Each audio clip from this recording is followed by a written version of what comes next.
Hey there, puzzle lovers and problem solvers out there. Welcome back to another deep dive with us.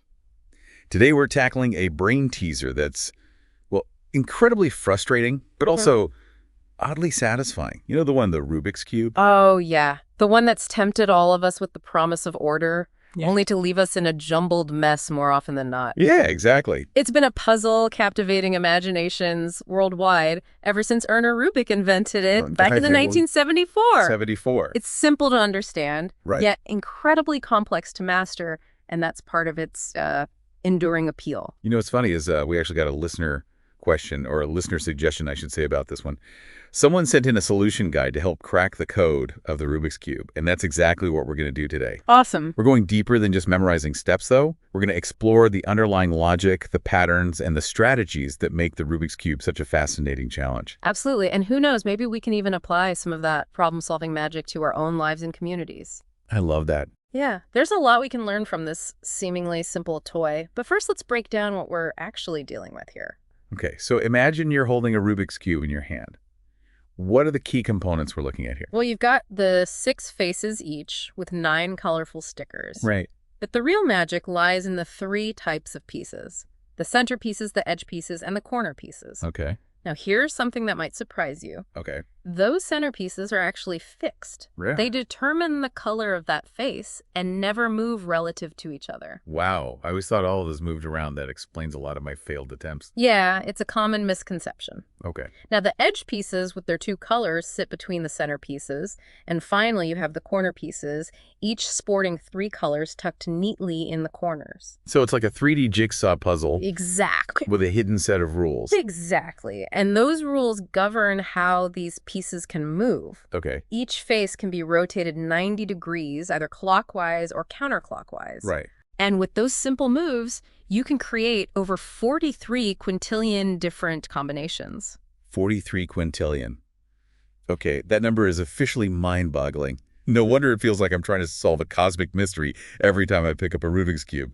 It's a lot to take in, Yeah. but that's where the solution guide comes in, right? Right. It breaks down the solution into manageable stages. That's right. And the first stage, the guide talks about creating what's called the white cross, which I'm guessing involves those white edge pieces.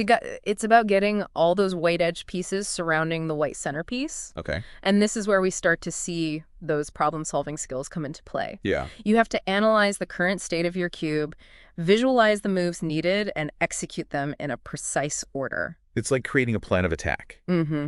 And it already feels like we're tapping into some think and act locally principles here. Absolutely. Breaking down a complex challenge into smaller, achievable steps is a valuable skill, whether you're tackling a scrambled cube or a community issue. You know, it reminds me of those times when we see a problem in our community and we feel overwhelmed. Right. Like, where do we even begin? This white cross stage is like saying, okay, let's focus on this one specific aspect first. Exactly. Let's say you're concerned about the lack of green spaces in your neighborhood. Okay. Instead of getting bogged down by the enormity of the issue, you could start by identifying a small, unused plot of land. Right. Then rally some neighbors, gather some resources, maybe even partner with a local organization, and focus your energy on transforming that one space. It's like building momentum layer by layer, just like with the Rubik's Cube. Exactly. And speaking of layers, the guide then talks about solving the first layer. Right. Once you have that white cross, you start fitting the white corner pieces into their correct spots, completing the first layer. And this is where those algorithms come in. Yes. Those specific sequences of moves that achieve a desired outcome. Precisely. And it's important to note that there are multiple algorithms for each stage of solving the cube. It's about finding the ones that work best for you, the ones that feel most intuitive. It's like having a toolkit of problem-solving strategies. Mm-hmm. And you can choose the right tool for the job, whether it's a Rubik's Cube challenge or a real-world problem. It's about being adaptable and recognizing that there's rarely just one right way to solve something. That's a powerful reminder, especially for our think and act locally mindset. Yeah. There's so many different ways to approach a community issue. Right. What works in one neighborhood might not work in another. Exactly. And it's about finding those creative solutions that fit the specific context. It's about being open to trying different approaches, learning from what works and what doesn't, and constantly refining your strategy. And, you know, if you're finding value in these insights and the think and act locally perspective, we encourage you to support our mission. You can visit thinkandactlocally.com/donate to help us keep these conversations going. The link is in the show notes. Every contribution makes a difference. Okay, so we've got the white cross and the first layer down. What's next on our Rubik's Cube adventure? The guide then moves on to the second layer. Okay. Where things start to get a bit more intricate. Bring on the challenge. Tell us more about this second layer. All right, so Yeah. welcome back to our deep dive into the fascinating world of the Rubik's Cube. Last time we talked about, the satisfaction of those early wins, getting that white cross and solving the first layer. Right. We even started to see some parallels with tackling challenges in our communities. Absolutely. Breaking things down step by step. Mhm. But this second layer, you say, it gets more intricate. It does. We're no longer just working with the white face. Right. Now we need to start thinking about how to position those edge pieces on the middle layer, matching them up with their corresponding center colors. So the spatial reasoning ramps up a notch. Absolutely. You have to visualize how moves on one face affect the positions of pieces on other faces. It's like a 3D chess game. Oh, wow. Where every move has cascading consequences. That sounds challenging, to say the least. Does the guide offer any strategies for navigating this second layer puzzle? It does. There's a technique called the F2L method, which stands for first two layers. Okay. It's more advanced, but incredibly efficient. F2L. That sounds pretty intense. Could you walk us through what that means and how it works? Sure. Instead of solving the first and second layers separately, F2L involves pairing up a corner piece and an edge piece. Okay. And slotting them into their correct positions simultaneously. Gotcha. It requires a bit more spatial awareness and understanding of how pieces move in relation to each other. Right. But it can significantly speed up the solving process. So it's like learning a new, more strategic dance move on the Rubik's Cube. Exactly. And, this idea of finding more efficient solutions reminds me of how we approach community initiatives. Oh, okay. Sometimes the most obvious solutions aren't always the most effective. It might take a bit more effort up front to research different approaches, collaborate with others, and find innovative solutions. But the long-term impact can be much greater. It's like investing in that community F2L method. Putting in the extra effort to find a solution that's both impactful and sustainable. Precisely. Think about something like improving public transportation in your city. Okay. Instead of just advocating for more buses, what if you explored ride-sharing programs, bike lanes, or even pedestrian-friendly urban design? These solutions might require more collaboration and planning up front. Right. But they could create a more holistic and sustainable transportation system. It's about thinking beyond the immediate problem and envisioning a more interconnected solution. Just like with those F2L moves on the Rubik's Cube. It's inspiring to see how these seemingly abstract puzzle-solving techniques can have real-world applications. Absolutely. And speaking of inspiring actions, if you're finding value in these insights in our Think and Act Locally mission, we encourage you to support us. Yeah. You can visit thinkandactlocally.com/donate. The link is in the show notes to help us keep these conversations going and empower more people to make a difference in their communities. Thanks for that reminder. All right. Now we've conquered the first two layers, which already feels like a major accomplishment. Yeah, for sure. What's next in our quest to solve this cube? Well, now we turn our attention to the final frontier. Okay. The last layer. Go. And the guide breaks this stage down into two main steps, OLL and PLL.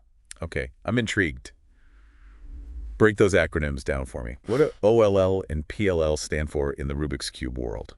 OLL stands for orienting the last layer. Okay. This is where you get all the pieces on the top layer facing the right way, even if they're not in the correct position yet. So it's like getting all your ducks in a row, even if they're not quite in formation yet. Yeah. You're setting things up for that final triumphant moment. A perfect analogy. And PLL stands for permuting the last layer, which is all about moving those correctly oriented pieces into their final positions without messing up their orientation.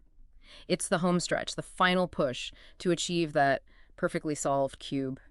I can already sense the feeling of accomplishment. A good feeling. But before we get ahead of ourselves, what are some of the key strategies or insights from these final stages? And how can we connect those to our Think and Act Locally mindset? Well, both OLL and PLL often involve recognizing specific patterns on the cube Yeah. and executing precise algorithms to manipulate those patterns. It's about developing a keen eye for detail and understanding how seemingly small adjustments can have a big impact on the overall outcome. Right. And, that reminds me of how we approach community challenges. Yeah. It's not always about grand gestures, but about those thoughtful, targeted actions that address the root causes of a problem. It's about understanding the intricacies of the system. Right. Those connections and patterns that might not be immediately apparent, just like with OLL and PLL. It's about taking the time to really observe, analyze, and then act with precision. Exactly.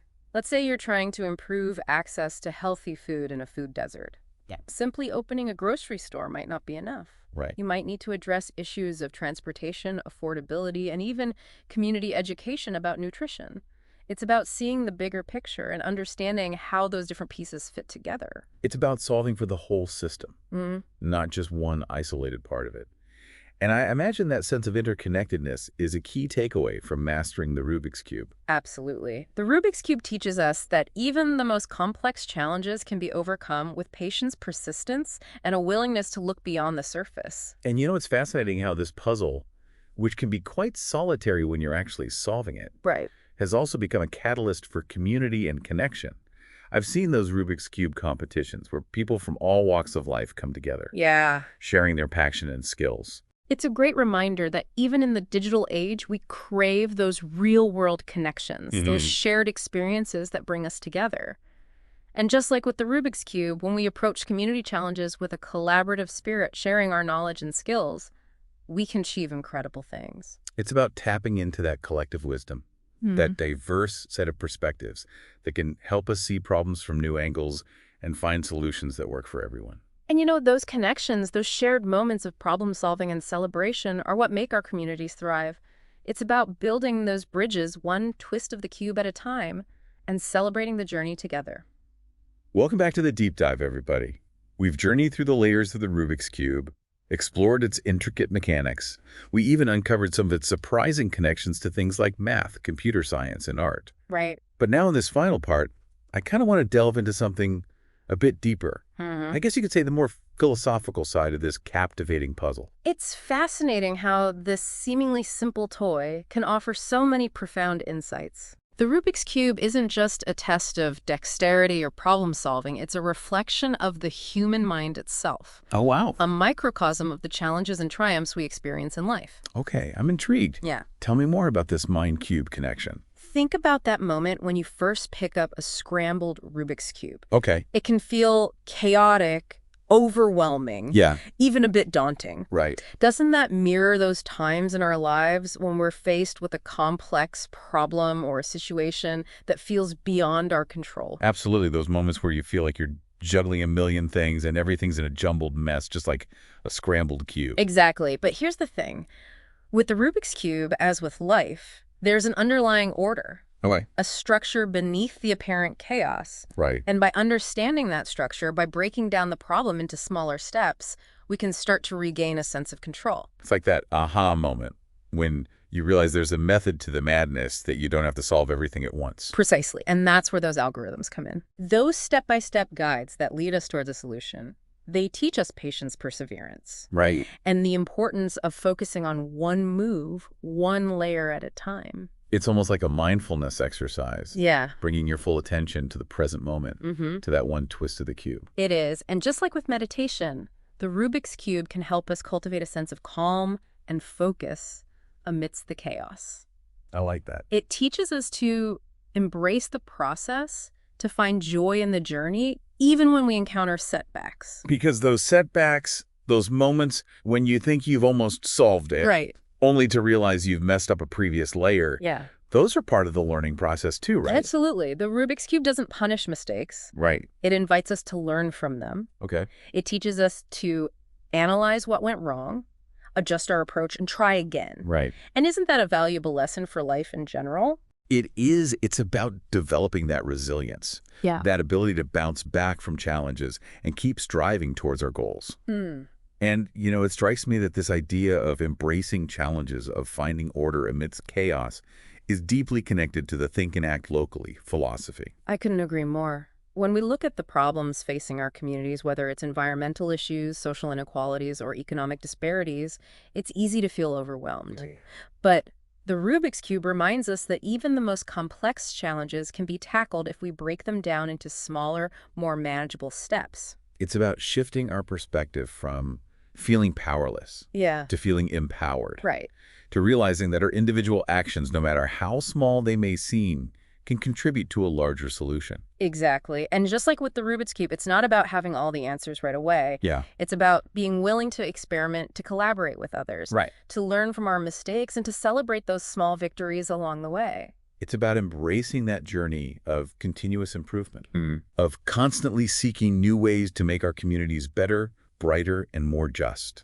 And that sense of shared purpose, Right. of working together towards a common goal, is one of the most rewarding aspects of community engagement. Yeah. It's about recognizing that we're all interconnected, that our individual well-being is tied to the well-being of our community. That's like those Rubik's Cube competitions, where people from all backgrounds and skill levels come together not just to compete, but to share their knowledge, to encourage each other, and to celebrate the joy of problem solving. It's a beautiful metaphor for what we can achieve when we bring that same spirit of collaboration and shared purpose to our communities. And if you, dear listeners, are feeling inspired to apply these Rubik's Cube lessons to your own lives and communities, we encourage you to support our mission. Yeah. You can visit thinkandactlocally.com/donate. The link is in the show notes. Every contribution helps us keep these conversations going and empower more people to make a difference. Now, as we reach the end of our Rubik's Cube exploration, I want to leave you with this final thought. Imagine that perfectly solved cube, all the colors aligned in harmonious order. Okay. It's a beautiful sight, a moment of completion. But what if we then took just one twist, shifted just one piece? It would disrupt that perfect order, wouldn't it? It would. But that disruption, that slight imbalance, can be the starting point for a whole new challenge, a whole new exploration. It's a reminder that even when we achieve our goals, there's always more, to learn more, to discover more, to create. So it's not about clinging to that static state of perfection, but about embracing the dynamism, Yeah. the ever-evolving nature of life itself. Precisely. And in our communities, that means never becoming complacent, Right. never settling for the status quo. Yeah. There's always room for improvement, always new ways to connect, to contribute, to make things better. It's about seeing every challenge, every disruption as an opportunity for growth and innovation. Mm-hmm. And just like with the Rubik's Cube, the journey is just as important as the destination. Well said. We hope you've enjoyed this deep dive into the world of the Rubik's Cube. May it inspire you to embrace challenges, seek solutions, and think and act locally to make a positive impact on your community and the world around you. Thanks for listening.